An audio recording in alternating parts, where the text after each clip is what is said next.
Hello and welcome, my partners in crime. Welcome back to Murder Analysed for another true crime. Now, this is case 11 in our unsolved missing people's cases that we're doing on this long campaign up for 20 days up until the 20th of December to bring awareness out there to the missing. Now, today's case is the Luke Durbin case. Now, Luke Durbin lived with his mother, Nikki, and sister, Alicia, in Hollesley in Suffolk.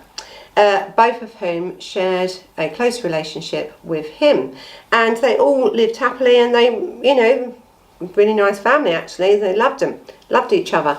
It really shows. The mother is absolutely devastated, as is the sister, by this boy's disappearance.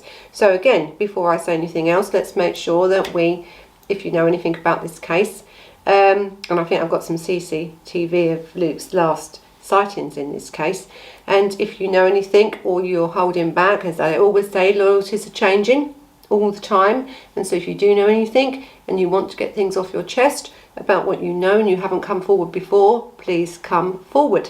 It would be really, really good if we can help bring Luke Durbin back home, or give this family something so they can actually move on with their life, because really their whole life is taken up by searching for this young lad. Really, it's very, very sad, this case. I think that he's just disappeared. Now, he was born on the 4th of December 1986, and he disappeared on the 12th of May 2006, and he was aged 19 years old at the time of his disappearance. 19. That's it. Gone. Literally. Without a trace. He was an avid guitarist. He had enrolled at a music technical college in Colchester in Essex, but he dropped out. Now, he dropped out after about a year. Now, this was due to the issues of this daily commute, because listen, a lot of these colleges, and I don't know what it's like in the rest of the world, but a lot of these colleges are sort of out the way. You've got to get buses there. We no longer pay now for our kids to actually go to college and do things. It's usually down to the parents to keep them and get them by. So you've either got to go work or go to college. That's just sort of how it's gone now, really. And I think little Luke, this is what was happening to him. Anyway, he worked then a lot of different little jobs to get the money in and over the next year, and so he acquired a job actually as a greengrocer, and that was his doing. He was doing that for about a month and a half before he disappeared. So he'd got a job, he's up early. Greengrocers are up early, you're getting everything ready and it's out there. And as I said, he'd done this for about a month and a half before he disappeared. So we go into the facts of his disappearance. Now, Luke, he was described as an easygoing, affectionate, often bringing back groceries, because he worked in there, to cook for his mother and his sister. He used to make the meals and everything. As I said, this was a really nice family. They, normal family. His family stated that his disappearance was uncharacteristic. He would usually come home. He isn't just one that's going to get up one day and think, I'm off, I'm leaving. Actually, he was last seen at night around a nightclub area. So again, there's issues, isn't there? So this lad hasn't just walked away on his own. Okay, he hasn't. And he's having always, if he wasn't coming home or he's staying at his mates, he would have always rung home and told his mother where he's going to be. See you tomorrow, Mum, I'm just staying here. He would have never, ever have walked out that house and not said goodbye, and certainly would have not come back home and left his mother in a position of the worry that she's in now. That wasn't his character at all. So Luke Durbin's friend Alex was a chef in London and had returned for the weekend to see his friends and family. Now, he was prompting Luke actually, to take time off work and, all this stuff. And alongside with his friend Zach, Luke rode his new motorbike actually to Alex's place in Woodbridge, leaving his wallet, his keys, his phone and a change of clothing, planning to spend the night there. So his mother knew this. So Luke then, at that night when he went out, he wore a black grey long-sleeved collared shirt, under a reversible plum-grey sweatshirt, alongside faded denim jeans, motif on the side, of the thigh in brown suede shoes. After some drinks in a local pub, Luke, Alex and Zach then went for a cab from Woodbridge to Ipswich to go clubbing at Zest nightclub, although Alex took a taxi back shortly after having too much to drink. After some hours at the Zest nightclub, so Luke sort of lost contact because I think Zach went to the bar to buy more drinks, and so Luke sort of couldn't find him or whatever. I think the next sighting of Luke was at Ipswich train station, and that was at about 5 minute walk from this Zest nightclub. And around 2 or 3 a.m, after being told that there was no trains were running, Luke's next stop, I suppose, and you can see on CCTV around 3:45 a.m, heading to Hawks Express cabs. Having left his wallet at Alex's place, the receptionist suggested that Alex calls his mother for her bank card and card details, although he refused, stating that he didn't want to wake his mum up. Considerate lad, isn't he? Luke then was spotted on CCTV walking across a zebra crossing, and I think I've got this one.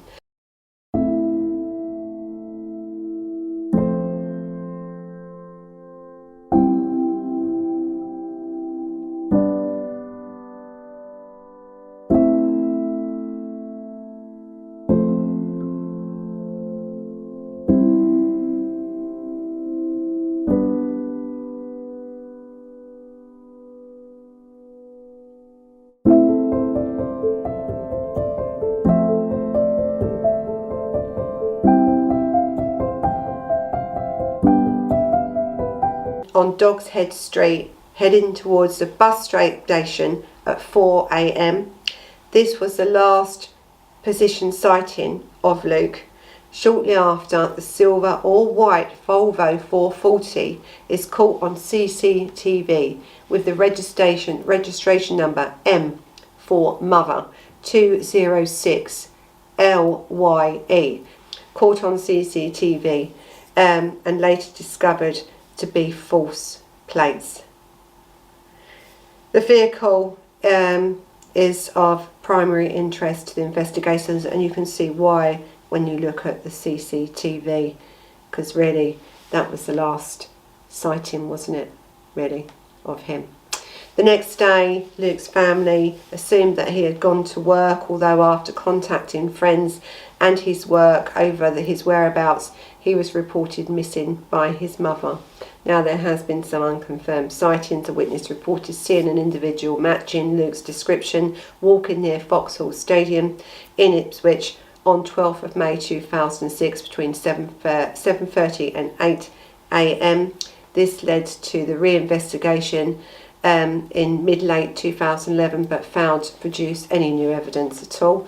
On the 13th of May 2006 between 11 a.m. and 2 p.m, 2 witnesses reported seeing Luke in a dark blue Renault Magna being driven by a man near the Durbin town centre car park in Quayside in Woodbridge. In late March 2007, a classmate of Luke's from the high school that he used to go to reported seeing him outside Aldrich Theatre in Drury Lane in London. After the fatal shooting of a patron in December of 2006, the police appeal for Ipswich Borough Council led this they wanted this, nightclub really shut down. There was a lot of things going on around this nightclub, really, 2006, 2007. Councils said, they cited that there was a lots of issues and they wanted this was actually really attracting some really violent crime. Again, lots of drugs and stuff going around. Now, in March 2008, Luke's mother, alongside Valerie, I think, Nettles, now her son is missing as well, Damien Nettles, organised a march for the missing event. The event led to raise awareness over the scale of how many people go missing every year in the United Kingdom, in addition to appealing to the government to provide financial support for missing people's charities. Well, listen, that's why we're doing it, isn't it? And I keep saying, please donate to charities, because our government don't care. And also we have many people, as we're going over in these cases, don't we, that we are having so many people go missing. It's hard to keep up. And to tell you the truth, as I go through these cases, all I'm hearing is the lack of the ability of the police. Now, that's not just because they don't want to do it, it's because they haven't got the funds to do it. The finance isn't there to do it, the manpower isn't there to do it. They're not looking at CCTV because they haven't got loads of people sitting there looking, you know, especially in cities of London and stuff like that, to sit there and look for hours of CCTV. So people are going missing here, which shouldn't be, and something needs to be done. So I absolutely agree with this woman who's still not heard anything about her son. So in August 2011, a 29-year-old man and a 24-year-old woman were arrested for identity fraud. And they were using Luke's ID and stuff to make online purchases. Now, what this does, right, one, it's illegal. Anyway, not that these people give a shit, do they really? You've took someone's identity that's missing. You have family members now searching for these people. You have lots of people searching for these people. You take their identity and you start doing online shopping and start using their stuff. You're making it look like they're alive, right? You're giving people hope that their son is alive, aren't you? You're really hindering any further investigation into this, because now we don't know, do we, whether you've used this, someone else has used this, how many people have used this identity as fraudulently as you can possibly do to someone that is missing. It's absolutely a disgrace, isn't it? Really? You have certain people out there that are an absolute disgrace to society, call themselves human beings. It's disgraceful. But this is what this has done. It's brought heartache again, isn't it, to these families who are trying to find their children, their loved ones. Think, oh gosh, someone's, you know, he's alive, he's using his, you know, he's got ID, he's got stuff, it's being used. No, it's not. It was actually fraudulent, and there was nothing of Luke's ever used. So in June 2012, a 40-year-old man was arrested on suspicion of murder, with a 25-year-old arrested on suspicion of being in connection or with that. Both were eventually bailed after questioning, and the search of their homes, it really concluded nothing. That was it. In April 2020, Channel 5 documentary exploring Luke's drug dealing history and the ties to gangs in Brixton, London. Now, you know, this happens. You know, it happens. But it is speculated that Luke owed money to dealers within his network. According to the investigators, after Luke's shift concluded at the greengrocers, he went on to finalise a drug deal in Woodbridge before meeting up with Alex and Zach on that night of his disappearance.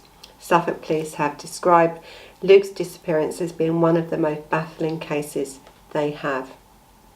Now, again, Luke's mother has voiced her concerns and criticism towards the initial police investigation, stating that it wasn't taken seriously enough, leading to grave mistakes, miscalculating the window and declaring that it was a murder investigation.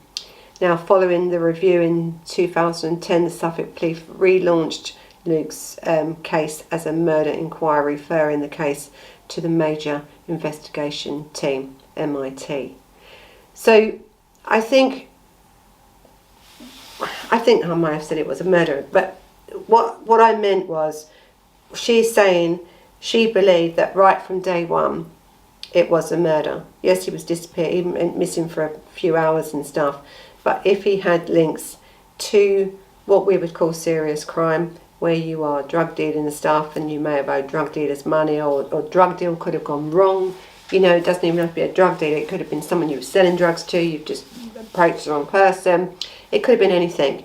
The minute you bring serious crime into anything like this, where some of these people go missing, they go missing from the streets like this late at night, you know, and we're using cars now, aren't we, with false number plates on and stuff. You know, you are looking at more serious crime than someone that's just missing.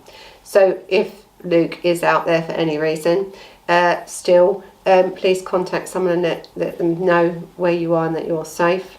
If for any other reason that we're talking about now, a serious crime that's being committed by people undertaking a majority of crimes within the area and different areas, especially in London, when you're dealing with these sort of criminals, you'll be very lucky to get any information out. But as I say, loyalties change, don't they?